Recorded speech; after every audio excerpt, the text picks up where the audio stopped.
بسم الله الرحمن الرحيم.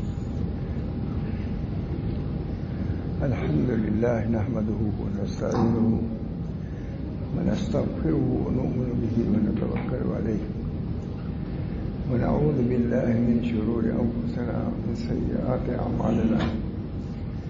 من يهده الله فلا مضل له ومن يضلل فلا هادي له.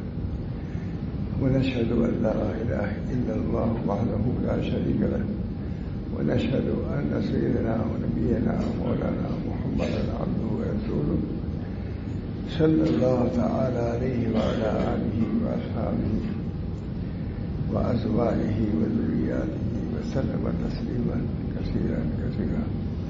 أما بعد، أعوذ بالله من الشيطان الرجيم. بسم الله الرحمن الرحيم.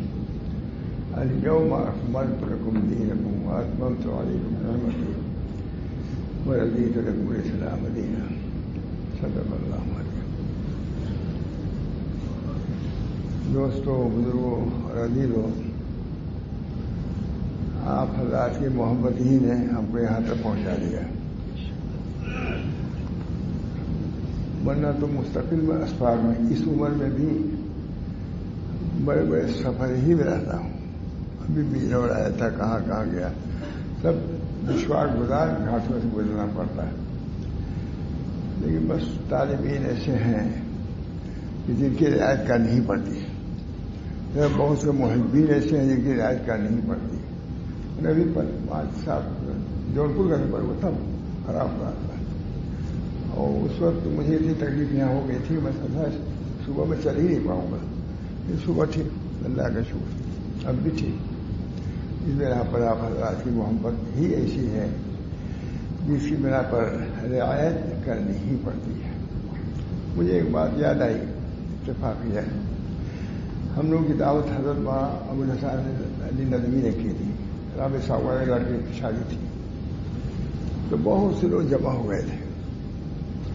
تو حضرت مولانا برہان الدین صاحب مجھے نے کہا کہ حضرت اس شادی بیاہ کو تقریب کیوں کہتے ہیں؟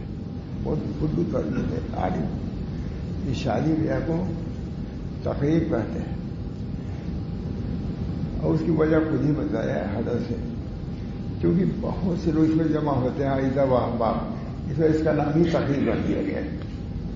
تقریب بولا جاتا ہے. بہرحال اسی اجتماع میں بھی انشاءاللہ خیر ہوگا.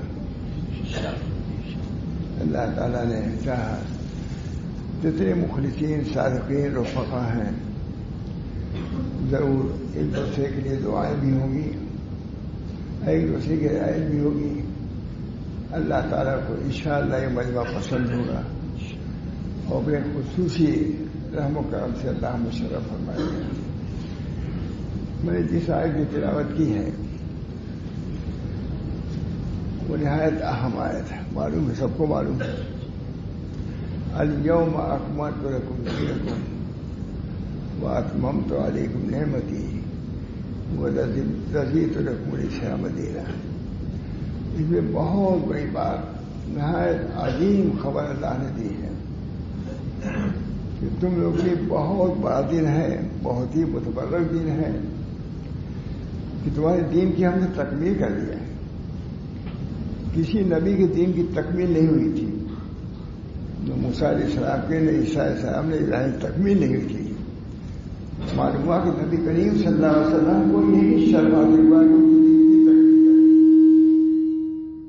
کسی دین کوئی دین مکمل نہیں ہوا.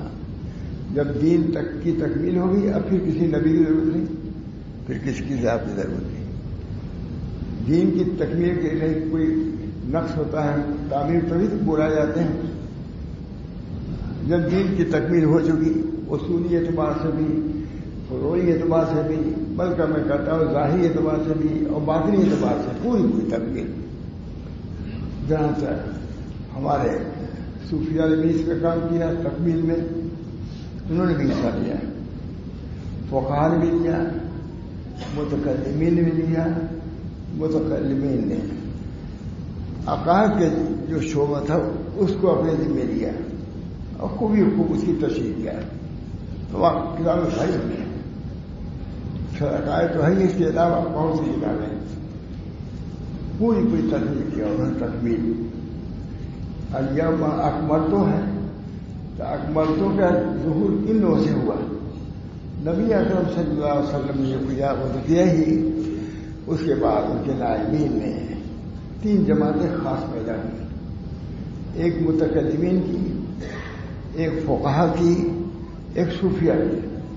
متکلمین نے عقائد کے باب کو مکمل کیا.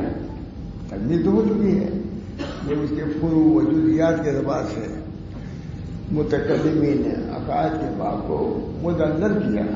پنجی سے عقائد ویدرام مواقف مواعظ نہیں کی بات ہے. مسامرہ، انہوں نے مسامرہ بھی پڑھا ہے. بہرحال یہ اللہ تعالیٰ کا یہ فضل ہے کہ ہر زمانے میں ایسے لوگوں کو پیدا کرتے رہے ہیں جو اس دین کی تکمیل میں معین ثابت ہو، کوئی کمی نہ آنے پائے. اسی طرح کو مجددین بھی پیدا ہوتے ہیں اسی تکمیل کے لیے، بلکہ تجدید کے لیے. اس بنا پر نبی اکرم صلی اللہ علیہ وسلم کا دین کامل ہے. اللہ تعالیٰ نے شہادت دے دیا نبی اکرم صلی اللہ علیہ وسلم کی الیوم اکملت لکم. بعض یہود نے کہا کہ یہ آیت ہم میں نازل ہوتی تو ہم نے عید مناتے. حضرت کو نے کہا ہم تو عید مناتے ہیں، جمعہ کے لیے سب جمعہ عید ہی ہے، پڑھا جی ہے پڑھا نہیں بتلا دیا. بہرحال دوستو تکمیل کی 3 صورتیں مکمل ہیں، عقائد کی بھی اور مسائل کی بھی اور مسائل صوفیہ کی بھی. 3 جماعت. متکلمین کی جماعت ہوئی جنہوں نے عقائد کی تہذیب کیا، ترغیب کیا، تشریح کیا، لوگوں میں واضح کر دیا. پھر فقہاء کرام ہمارے اندر آئے الحمدللہ. ایسا نہیں، انہیں جزیات کی تکمیل کیا. جیسے میں حضرت مولانا قاسم صاحب کو کوئی بڑی تعریف کیا کلیات کے بارے میں. کہا ارے تم تو خود جزیات میں ماہر ہو، ہمارے کیا کلیات میں بات کر دیا. یہ نہیں کہا کہ ہاں صحیح کہا، صحیح تو تھی لیکن ایک دوسرے سے کبھی محبت تعلق. اگر میرے اندر تکمیل ہے کلیات کی تو آپ کے اندر تکمیل ہے جزیات کی. جو آپ سے ہمارا گم وہی بتانے جزیات مشہور ہے. مہاراج دوستوں متکلمین نے کیا.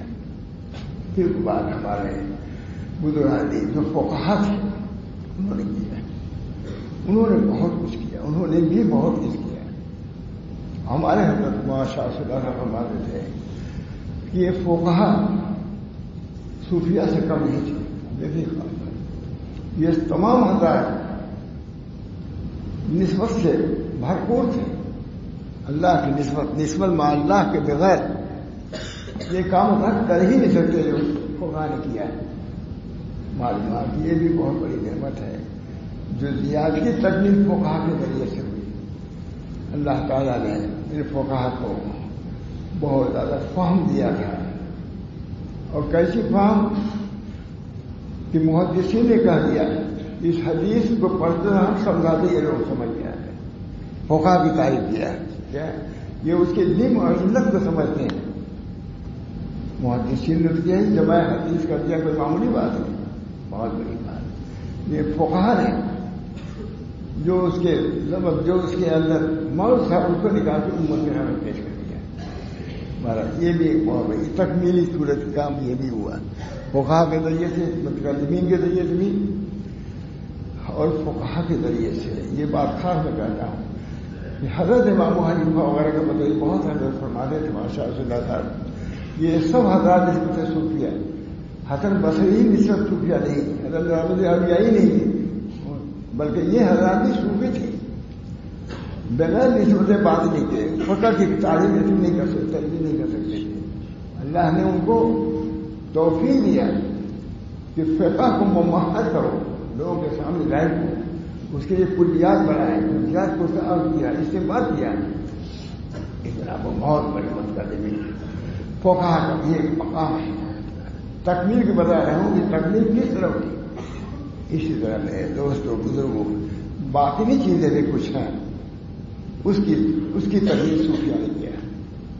متکلمین فقہ اور صوفیہ یہ بھی باطنی فقہ کے امام ہے. صوفیہ جن چیزوں کی طرف بہت سے لوگوں کی نظریں نہیں گئی. امام احمد بن حنبل کسی کے یہاں تشریف لے کے بہت مشہور واقعہ ہے.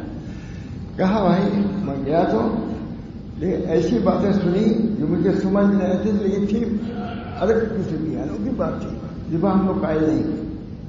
معلوم ہوا کہ صوفیہ کو اللہ تعالیٰ نے بہت ہی نوازا.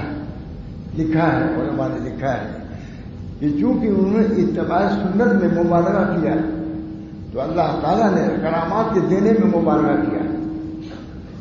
سنت کی اتباع انہوں نے کیا, ظاہر و باطن سنی, ظاہری سنتوں کو لیا وزرو ظاہر اس میں باطن. ظاہری گناہ کو چھوڑو اور باطنی گناہ کو چھوڑو. باطن کی طرف متوجہ فرماتے رہتے ہیں. آپ کسی ہی ہو اگر تمہارے دل کا کیا ہے فرماتے ہیں. ایک صاحب نے پوچھا کہ ہم نے یہ تلاوت کیا وہ کیا خط لکھا بہت طویل ہم جانتے ہیں. نیچے لکھ دیا کہ یہ تو ظاہری اعمال آپ کے ہوئے, اخلاق کا کیا ہے بتائیے. اخلاق کتنا خلق بدل گیا, خلوص کتنا آیا, رضائل سے کتنی نجات ملی, کتنی پاکی حاصل ہوئی. صوفیاء کرام میرے دوستوں انہوں نے یہ کام کیا اور بدلیہ ادب کیا.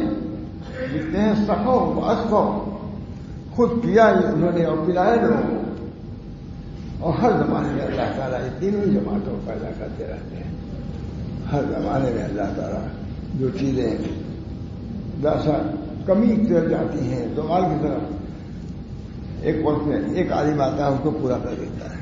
اس بنا پر دین کی تکمیل کا سلسلہ جو ہے دعا کیجیے چلتا رہے ہوگا, وہ تو اللہ کی ذمہ داری ہے.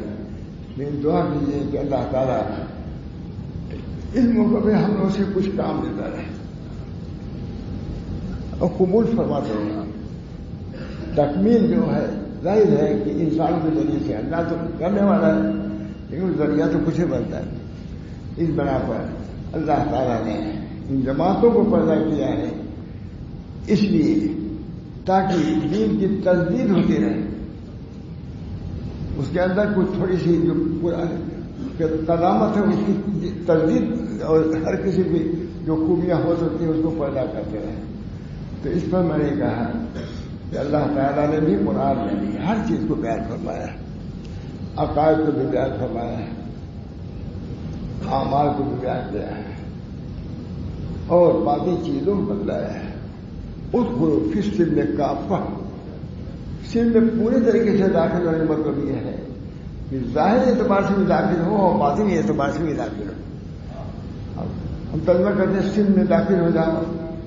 حضرت علی حسن ندی نے تقریر کیا بہت زبردست بات تقریر دین کا ہے. مولانا تقریر کیا بہت اچھی ہے, ہم نے تشریح کیا ہے تھوڑی سی.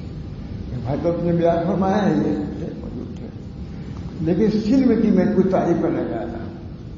سلم میں داخل ہوا ہے کیا مطلب ہے؟ میں نے کہا سلم اسلام سے ہے.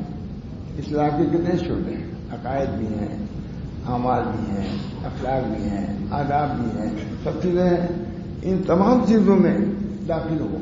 سلم میں داخل ہونے کا مطلب یہ ہے کہ دین کے جتنے شعبے ہیں ان سب میں آپ کو داخل ہونا ہے اور ان کے اعمال جو اس کی ضروریات ہیں اس کو پورا کرنا ہے. اس طرح سلم میں داخل ہونا ہے. تو قرآن شریف میں اللہ تعالیٰ نے سب کچھ بیان فرمایا ہے. جیسے نماز کا بیان فرمایا, روزے کو بیان کیا, اسی طریقے نکاح کو بھی بیان فرمایا, نکاح کو بھی بیان فرمایا. جس شان سے فرائض کو بیان کیا اسی شان سے نکاح کو بھی بیان کیا. پل کیوں مانو کتنی جگہ ہے, کتنی جگہ نکاح کیا ہے. بولی کہتے ہیں رجال کے بھی حقوق بیان کیے اور نساء کے بھی, اس کے بھی شرائط بیان کیے, اس کے بھی آداب بیان کیے.